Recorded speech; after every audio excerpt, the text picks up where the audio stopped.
So hello everyone. So to all our Connections Luxury members and to all our friends from around the world, a very warm welcome to you. It's great to see so many of you logged on today. My name is Sadia and I'm Senior Buyer Manager at Connections Luxury. As you know, this Connect Talks forms part of our quarterly virtual meetup for Connections Luxury members. So it's been a busy day of meetings for all of you. And today is also our third Connect Talks of 2022. And we're going to be talking about the holiday intentions of the Affluent. And we're really fortunate today to be joined by Chris Wisson of Altiant, who'll be giving us his insights on how to better understand what trends you can expect to see from your clients and how to build those into your business planning. This session, as always, will be interactive, and so in the spirit of our ethos, I encourage you all to get involved, have your camera on, and feel free to ask any questions in the chat box. Before I introduce today's guest, I wanted to mention that today I'm joined by my colleagues, Hannah Whitney from Operations. She'll be sharing information, spotlighting our session, and will be interacting with you in the chat. We also have Amanda Williams from Marketing, who will be live tweeting throughout. And also a shout out to any of the Connections team who are joining us today. I'm sure many of us are getting more and more au fait with Zoom over the past couple of years, but please, again, can I ask you all to place yourself on mute? And if during the talk you do have any questions, please don't hesitate to pop them in the chat box. This session will last up to an hour and it's being recorded. So if you do have colleagues or friends who might find this Connect Talks useful, we will be distributing the talk in the coming days. So let's begin. Looking over the past year, how many wealthy individuals have actually taken a holiday? And among those who have, what types of holidays have they taken and what have they done while they've been on those trips? In this Connect Talks session, Altiant's Knowledge Director, Chris Wisson, will explore what affluent individuals' travel intentions look like for the coming year. It will look at types of holidays, activities, and locations where wealthy respondents are most attracted to and most confident in returning to while they're on holiday. So Chris will cover key trends such as the importance of sustainability and green travel, as well as highlight which are the industries which have seen growth in adversity and which have struggled. So I'm now going to pass you over to Chris. Welcome, Chris, and thank you for joining us today. Thank you very much, Sadia, and good afternoon, everybody. So as Sadia said, I am Research Director at Altiant. To quickly introduce Altiant, we collect quantitative marketing research data for dozens of the world's most iconic luxury and financial service brands. We have our own community of 15 key luxury markets, and we utilize that panel to ask them surveys remotely. We validate every single person on our community, so we know that we are speaking to genuinely wealthy individuals. I am going to talk to you about some of the key trends that they've told us about specifically to travel, but also in general terms. And most of the content you will see today is not necessarily based on my own opinions, but rather those of our wealthy community. So a run through the agenda. I'll be presenting quite a lot of data here, and we'll try to guide you through most of the relevant parts. Of course, you'll receive the deck shortly afterwards. All of the data that you'll see has been taken from our own global research within the past year, and indeed much of it is exclusive for today's session and it hasn't been seen before anywhere yet. You'll find the details of the respondent numbers at the bottom of the relevant slides. We will also be carrying out a couple of live polls throughout the presentation. So rather than me presenting chart after chart, we will ask you to respond to what you think the answers are before revealing them. So we have about 30 minutes on the presentation and then around 10 to 15 minutes at the end. As Sadia said, please feel free to submit any questions in the chat box as we go through and we can discuss them at the end of the session. So let's look first at a few overall trends and sentiments from wealthy individuals and how these relate to their approach towards luxury. The COVID pandemic has, of course, had a notable impact on how all of us live our lives. In this question, we asked, on a scale of 1 to 10, how happy would you say you are overall about your life, both before COVID and currently? And here we can see that the impact of the pandemic has had on happiness levels. The blue bars show pre-COVID and the red bars are current. So these figures show the mean response across all three countries. And you can see that there has been a dip since the pandemic, which probably is to be expected. And that impacts on luxury in a variety of ways. The fall in China is particularly high. That's likely to be because at the moment they are currently battling another outbreak and lockdown measures have been reapplied in cities such as Shanghai.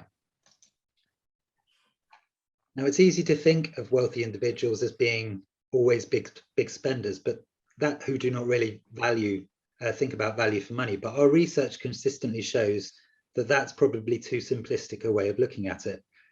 Value for money, of course, does not necessarily mean cheap, but the affluent are often looking for a high return on their spending. For example, they expect high quality goods or services. Only 22% say that money is no object to them. That is still a significant share of people who will, for example, not hesitate to book the most expensive rooms or stay at the most luxurious hotels. But it does tell us that most wealthy individuals are not entirely carefree or impulsive with their spending. And in fact, just over a half are a little bit more considered. They will spoil themselves, but only occasionally. And if we look in the pink and the red segments, only a quarter keep a closer watch on their finances and consider themselves as budgeters or even bargain hunters. And here we can again see that very few wealthy individuals are always heavy spenders.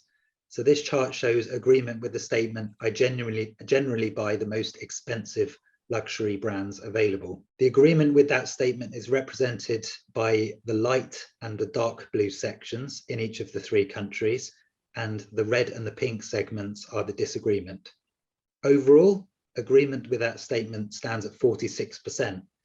But as you can see in the three different countries, there are clear variances. The Chinese respondents at the bottom are the most likely to agree. That rises to around 66%, 2/3, as you can see in the bottom row there, but only 18% strongly agree with that. So it is clearly overly simplistic to assume that the rich will always spend a lot on their purchases. So here is the first of our live poll questions. We are running these to hopefully surprise or perhaps reinforce your assumptions about luxury sentiment. One of the changes arising from the pandemic has been that more people have reassessed what's important to them in life. For many of us, that's been a wish to spend more time doing the things we enjoy, like traveling. And this is also true for the wealthy. These individuals often already have enough money, but not enough time. So the first question, which you should see pop up on your screen any moment now, is what percentage of global, affluent or high net worth individuals would prefer to have an extra £500 or the equivalent in their currency rather than 5 hours extra free time? So how many people would prefer to have the money rather than the time? If you vote now and then click on submit. Very shortly, we'll see the answers to that pop up. Okay, very interesting. So 50% of you, half thought it was 33%, 28%, so a quarter of you then roughly thought it was 49% and 70%. The correct answer is in fact 49%. So basically half said they would prefer to have £500 extra rather than 5 hours free time. And of course, half would prefer the time rather than the money. Here is how that question splits out across the three different countries we studied: UK, US, China. Again, would you prefer to have £500 more or 5 hours more free time to do what they wanted? And while many respondents do prize the extra free time, a rather high proportion would take the extra money, which is quite surprising. That you can see in the red bars. And that's perhaps why many of them are so rich, is because they're always looking to accumulate. However, you clearly can see how this does differ by region, and that the wealthy Chinese individuals are much more likely than the Brits and the Americans to want the time rather than the money. Let's move on to look at how this translates to spending sentiment on luxury goods and services for the year ahead. Both goods and experiences should see a clear upturn in spending after the cutbacks of 2021.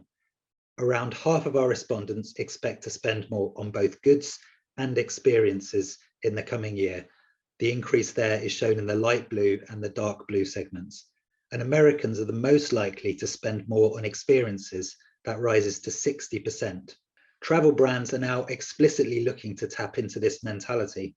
For example, you might have seen Expedia's new advert, which features the actor Ewan McGregor, and he's asking whether we will look back on our lives and regret the things we didn't buy or the places that we didn't go.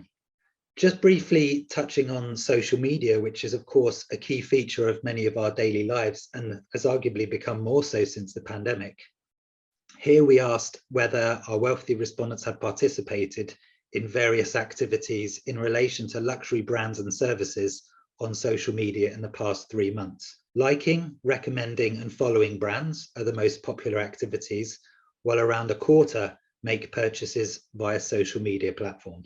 Influencers are a growing tool for many marketers in many industries and are followed by 30% of the wealthy. So almost a third say that they follow a social media influencer, and that rises to 38% of under 40s. So while they can have some influence in travel, this industry does seem to be one which actually has quite an above average level of preference for personal recommendations, people like friends, family, or indeed trusted travel agents, rather than someone from outside their circle, as you can see from a quote from one of our respondents there. And we will look at that in a little more detail in the next section. If we actually look at influencer trust in a little bit more detail, we can see quite a split level of trust among our panel, which is quite surprising. Overall, only 8% said they strongly trust the opinions of influencers, while 29% do so somewhat. These figures are strongly driven by the Chinese, where 81% trust them, compared to only 15% in the UK and the US.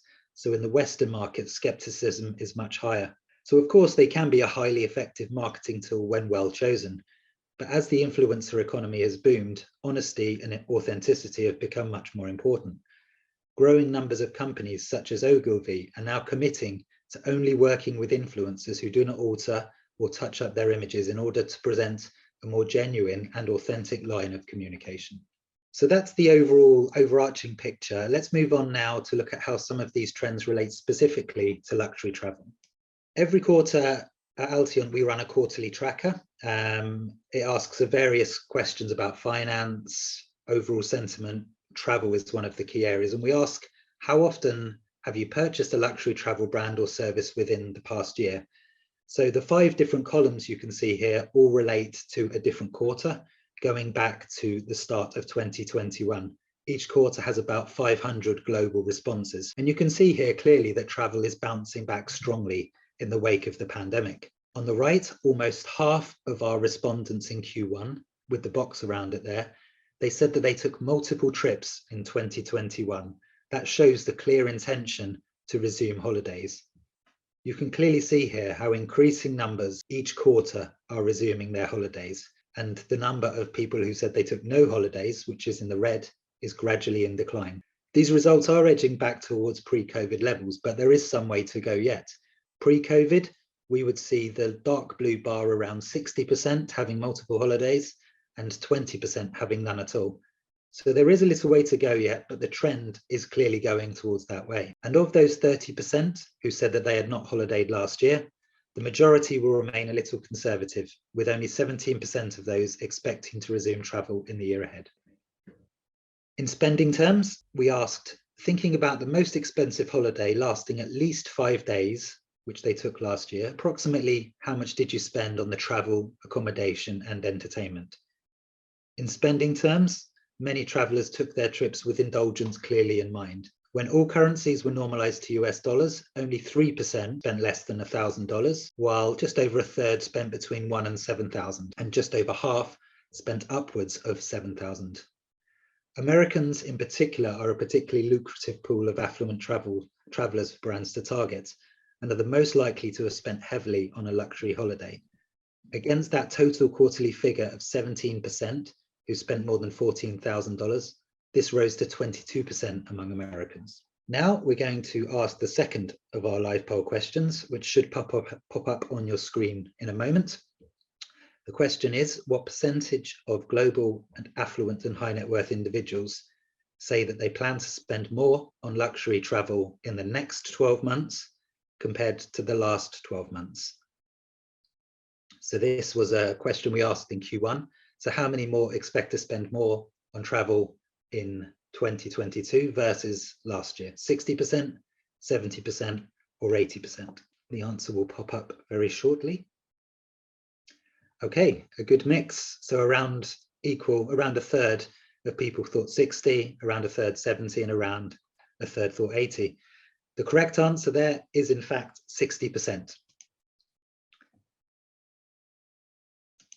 And here we can look at how that travel spending intention has evolved since the start of the pandemic.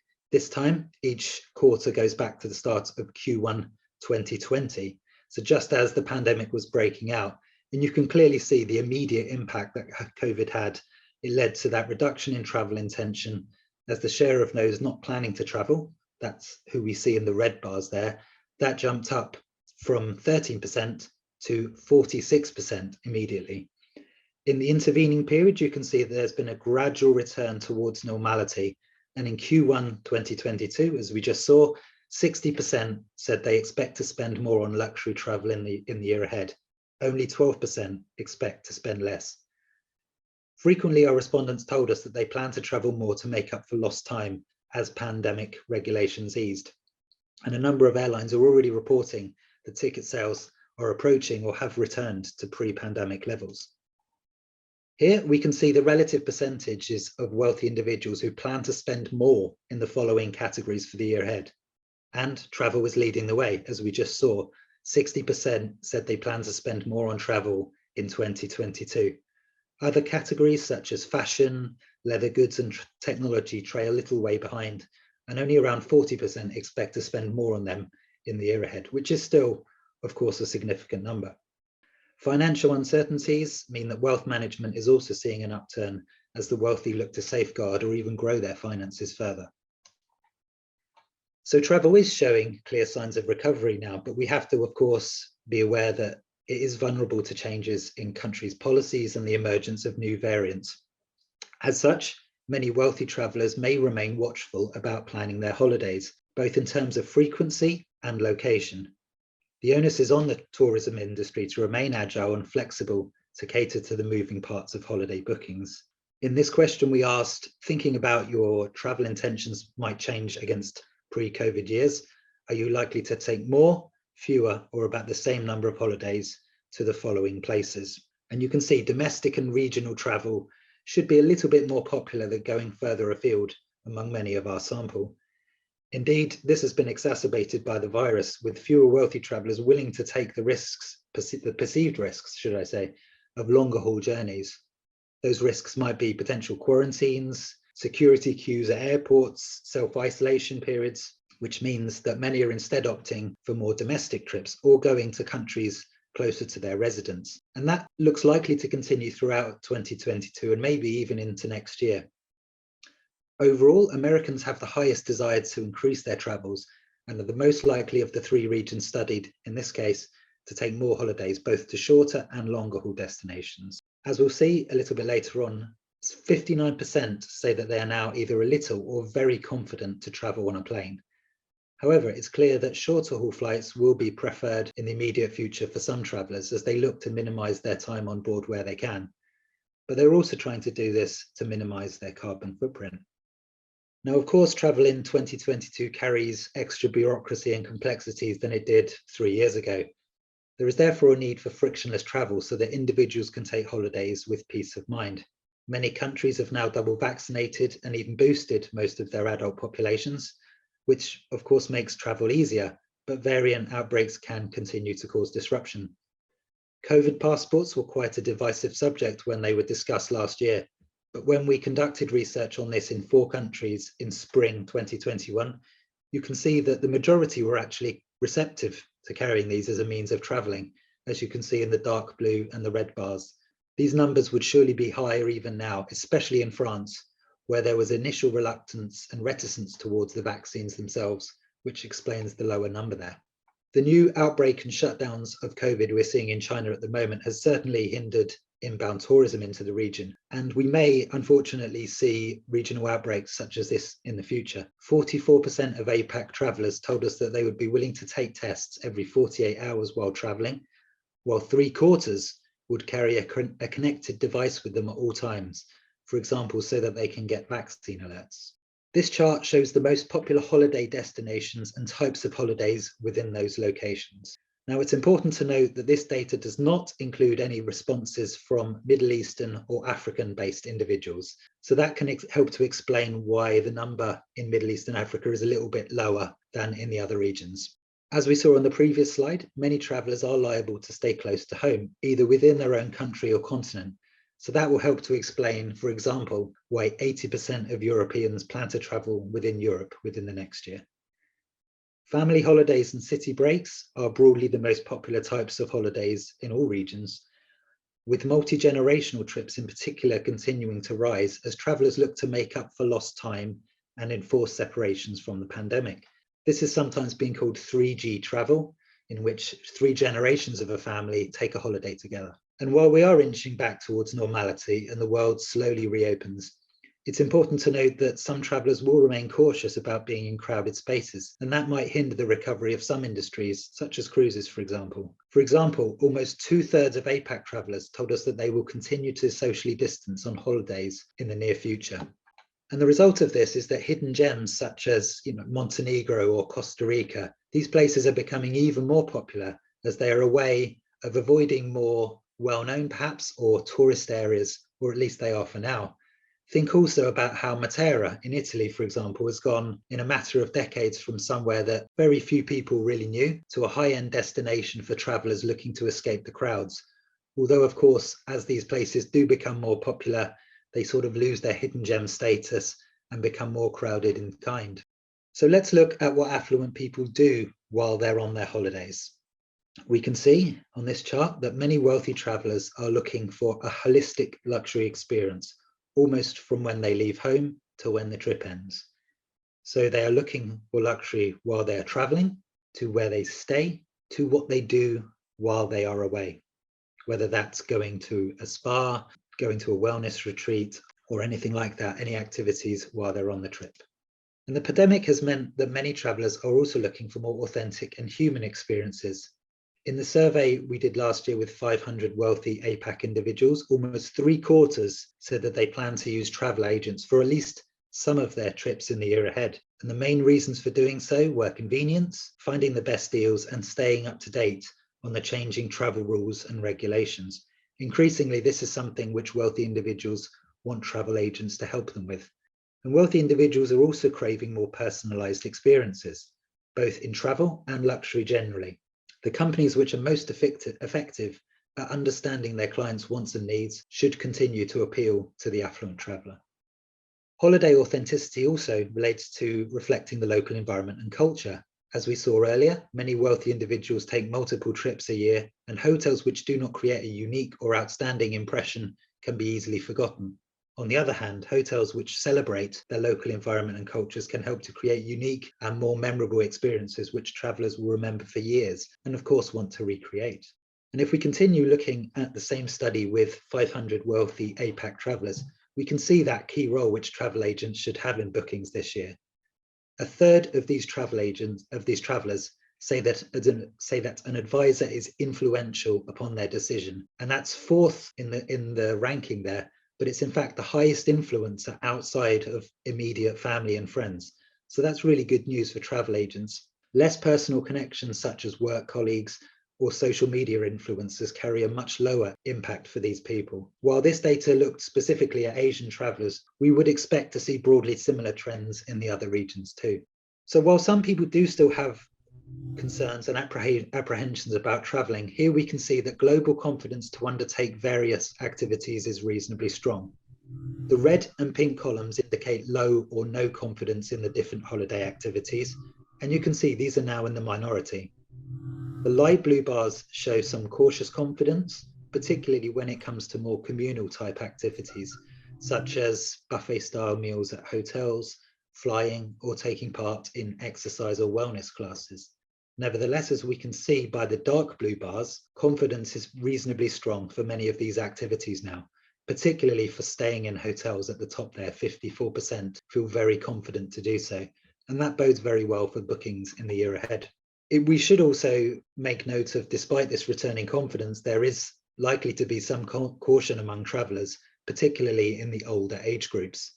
This is likely to be feeding into them minimizing their flying time where possible, as we just saw in the data showing the popularity of more proximal trips. Our research has shown that steps such as high hygiene protocols and space between seats on flights should continue to be applied wherever possible by airlines. So for this last section, I will spend the remaining 5 to 10 minutes looking at how these luxury travel trends relate specifically to sustainability and responsible travel. Now, we are all aware of the current period of climate crisis with global warming and extreme weather becoming more commonplace.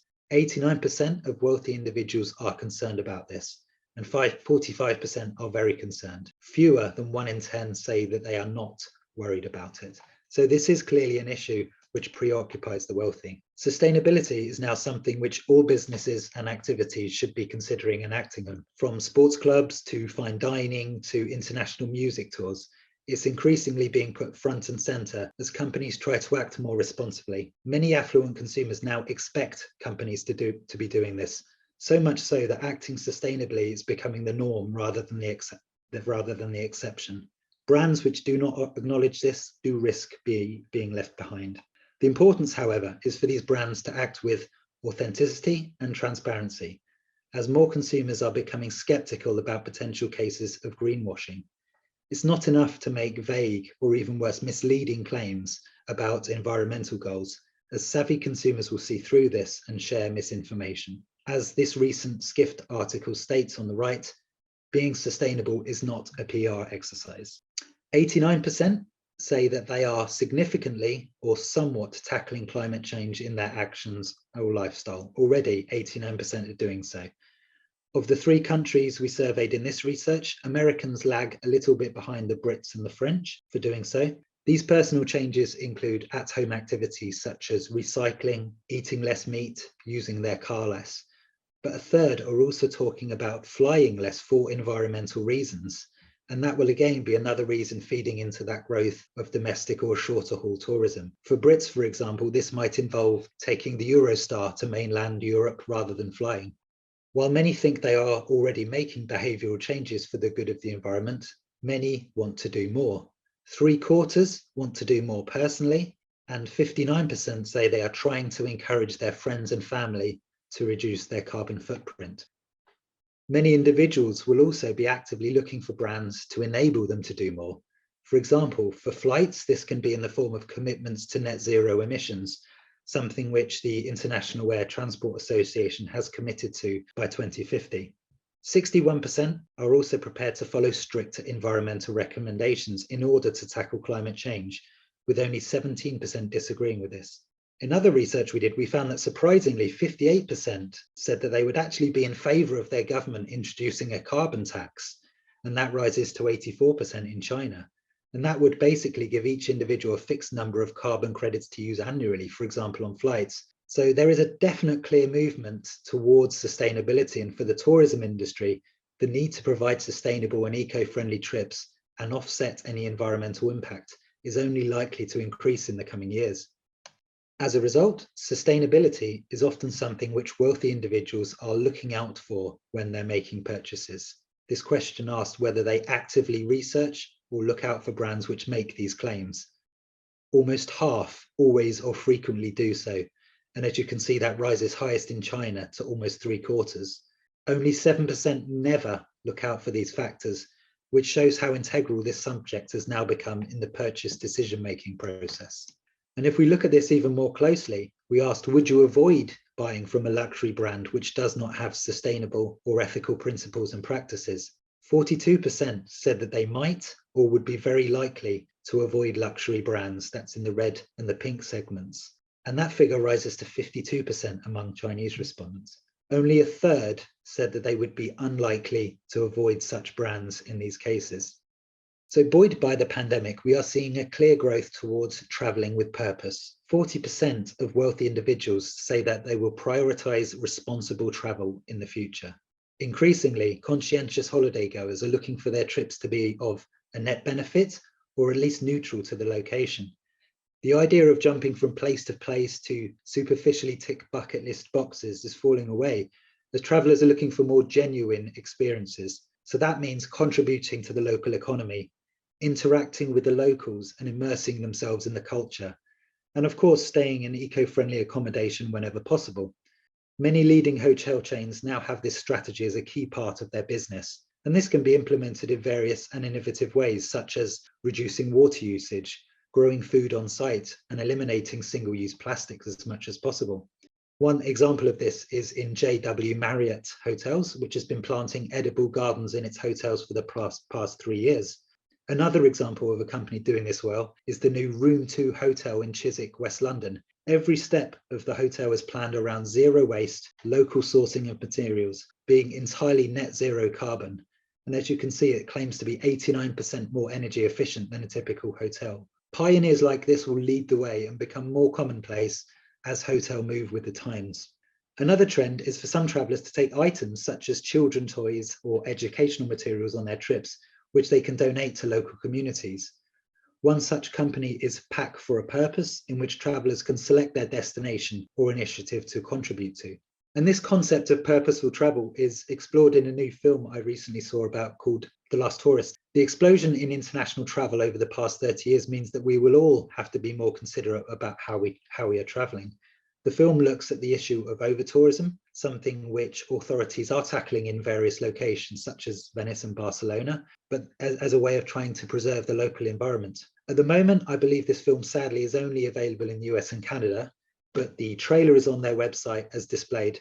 And I think it will be a really interesting film when it is hopefully released globally. The underlying sentiment, as you can see in the quote there also, is that it's not about traveling less, but traveling better. And finally, here is the last question to consider and vote upon when it comes to sustainable travel. Again, you'll see the pop-up very shortly. The question being, what percentage of global affluent and high net worth individuals say that they would pay more for a product which positions itself as sustainable luxury? 47%, 65%, or 83%? Okay, so the answer there, 22% of you said 47%. Just over half thought it was 65% and 22% said 83%. The 22% of you are correct. 83% of our respondents said they would be prepared to pay more for products which position themselves as sustainable luxury. So it really is about making those sustainable claims clear to the consumer or the traveller in this case. So we are at the end of the presentation. Here are just 5 key summary points which we have looked at today. Firstly, luxury travel should see a strong bounce back in 2022, but wealthy travellers are looking for flexibility and reassurance from providers. Secondly, many travellers are likely to remain a little bit more cautious about COVID for a while yet. Behaviours which have developed over the past 2 years could persist for a while. Superficial trips which tick boxes appear to be falling out of favour. And instead, our wealthy respondents tell us they're looking for more authentic trips, which help them to get under the skin and really understand a place. For example, getting to know the locals or taking part in the local customs. Number 4, travelling better is no longer just a slogan. Many travellers want to have a net positive contribution when they're taking a trip. And lastly, holiday providers should be trying to make their offerings as sustainable as possible at all touch points of the trip. So thank you very much for your attention. I hope you found the session informative. Do feel free to get in touch via email on the screen there or via the Connections team. Be happy to share more with you from the surveys that you saw the data from today, or to explore any other type of luxury research. So I believe we have 10 minutes or so for a few questions. So I'll hand back over to Sadia. Thank you.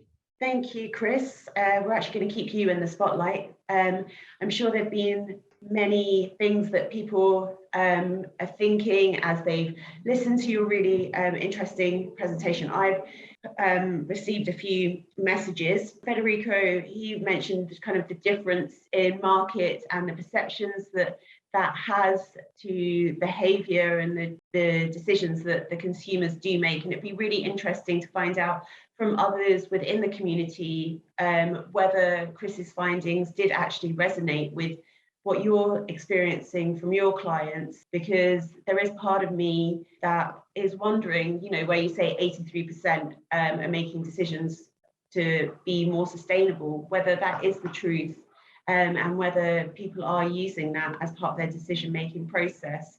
So it'd be great to hear from some of the audience members, see if this is the truth. Feel free to put it in the chat. But I think one of the clear things as well, I don't know if you want to respond to that, is kind of the authenticity that you've highlighted throughout your presentation. So I just wanted to know if you want to comment on that, because I know Amanda, who is our marketing executive, she was surprised herself by the fact that social media marketing didn't have as big a role as maybe we would be led to believe. Yeah, certainly in travel, we see a lot of people, a lot of the comments say something around, I trust my friends and family much more than I trust someone I don't know. So there is a clear age skew, and under 30s do seem to be much more responsive to seeing trips from influencers or YouTubers. But I think it does come back to that authenticity element, which you touched upon there. Increasingly, you know, as the influencer market has become a lot more saturated, it's hard for some people to really pinpoint who is genuine and who is kind of just trying to sell the next thing. So certainly it's not a case of me saying don't work with influencers. It's just being a lot more selective, finding influencers that represent what your company, what your brand stands for, and communicating that in a credible way. For example, sustainability is something which constantly comes up as something which can be authentic. Lots of our respondents tell us it's not necessarily number one in their list when they're taking a holiday, but it's definitely a big plus. So if you have two identical holidays, one is sustainable and one's not, most of them say, I'll take the sustainable trip. So it's all about finding ways to create a sustainable trip that's also, as you say, authentic, represents the local culture at the same time. Henry's actually just put in the chat that Costa Rica, because it is a sustainable destination, they're seeing an increase in those type of trips. That's great. Which I think is amazing. Yeah. And do you actually, are you seeing a trend for people kind of doing, I'm not sure if this is the correct term, but that revenge tourism? So they've had 2 years out because of the pandemic, and they're really wanting to tick off those bucket list destinations. Certainly revenge travel, they want to make up for lost time. I think there's a stat we have about 2/3 are really keen to travel to make up specifically for lost time. But I would say it's not so much about ticking off places anymore. It's traveling better. So it's not, you know, half a day, take a photo of a landmark and move on to the next place. It's kind of, right, I'm going to go to this place and spend a couple of days there. A lot of the time people are extending their holiday to a working trip as well. So they're able to work in the office during the day, but then also maybe over the weekend, enjoy what that place has to offer. So it's not just about saying, tick, I've been to Costa Rica or I've been to Croatia. It's about, I went there, I participated in the local community. I really understand the culture and the place a lot better than I would in 2 hours ticking a bucket list. And I have seen something in the incentive world, corporate incentives. I was in a conference at the end of October, and there was a comment from one of the DMCs that they're saying that the incentive and luxury incentive as well, income in when they do an RFP, 20% of the score of the 100% scores, a percentage goes to the price, to the venue, etc., etc. But 20% of it is going a lot for responsible tourism and or the different sustainable offers that the destination has to offer, and it's actually a 20% score from the whole RFP when they do a tender. So that was quite interesting because I see the same thing happening in luxury travel as it is happening in incentive travel as well. Yeah, for sure. And someone put a comment up there about volunteering as well. That's another word that I hadn't dropped in, and that's definitely another thing. It's that traveling with a purpose, So they might visit somewhere, and on one day they do a volunteering activity, which might involve contributing to a local building of a community centre or something like that. But it all helps to contribute rather than take away from the place that they're visiting. Just wanted to see, Henry, would you want to tell us a little bit more about your experience in Costa Rica and how you're seeing it change it as a destination of choice? I don't know, we can spotlight you if you'd like to speak. Of course, Sadia, thank you so much for the space. And Chris, pleasure to meet you. Very interesting presentation. Thank you so much. My name is Henry Rodriguez and I represent Terranova. We are a local DMC based here in Costa Rica. And like I said, we have seen, well, Costa Rica being such a sustainable destination, it's something it's part of our history in tourism, actually. Even back in the 70s when tourism started here in the country, we already had or leaned towards more sustainable experiences, smaller boutique style hotels versus larger resorts. And a lot of people is looking into have these experiences outdoor, but at the same time, they're looking into contact with not only with nature, but also with the culture, and they want to give back because they see everything that the country has been doing, being such a small country, to give back to nature. We are working right now on a huge project to become carbon neutral here in Costa Rica, that it's supposed to be happening somewhere around 2023, 2024. So every individual in the country is involved in this because it's a national effort, and it has to start with our younger generations. The education has changed a lot and it's focused a lot on sustainability now. So we try to create some kind of a mindset in our younger generations on why is this so important, not only for me as part of a small community in a local city in San Jose, but for the entire country and then for the entire planet, to keep this. We don't have a planet B, basically. So we need to do something to sustain Mother Earth as long as we can. And I think that with these efforts that we have been doing as a country, well, we're giving something back, and these individuals are looking into this. I've had very high net worth individuals visiting the country. I can mention one who came in. He stayed for a full month with his family in a private house, and he decided to open up a charity in that specific community to start developing education among younger children there and give them some opportunities to then go to, to a higher level of education or college or something.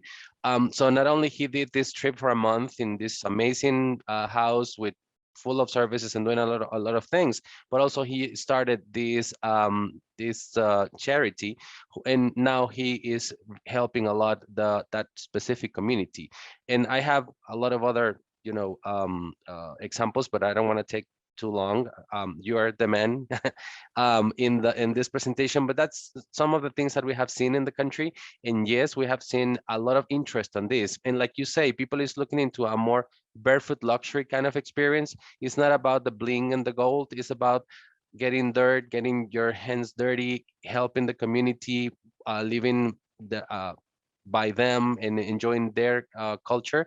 And that's what we are trying to introduce in most of our trip designs, because that's what people is. Apologies, sorry, I think there was a bit of echo on the line. I just wanted to see if Ali is wanting to speak, because she's actually just put something in the chat about, I'm going to say this wrong, but voluntourism, which I think kind of stands with the sentiment that Henry's talking about in Costa Rica. I don't know if Ali, are you there? Would you like to unmute yourself, Ali, and then you could maybe comment and explain a little bit more about this project? Yes, we're pulling together a hub that will sit on our website, that destinations and hotel partners can provide us with content around what they're doing for voluntourism. So if any of the hotel partners on here have got projects that they're actively involved in, that guests when they come and stay can actually participate in, then we'd love to add that to our hub. So at Charitable Travel, we're all about promoting travel as a force for good. We are a social enterprise and a not-for-profit travel company. And it's interesting how that, you know, is gathering momentum.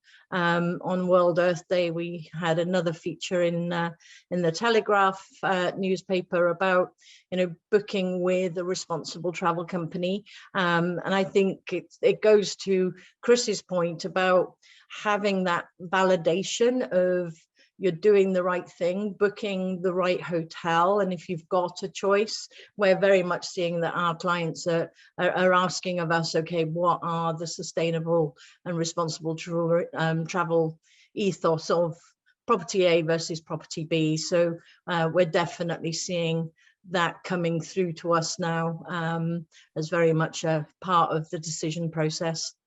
For destinations and for properties as well. But great presentation, thank you. Thank you very much for your input.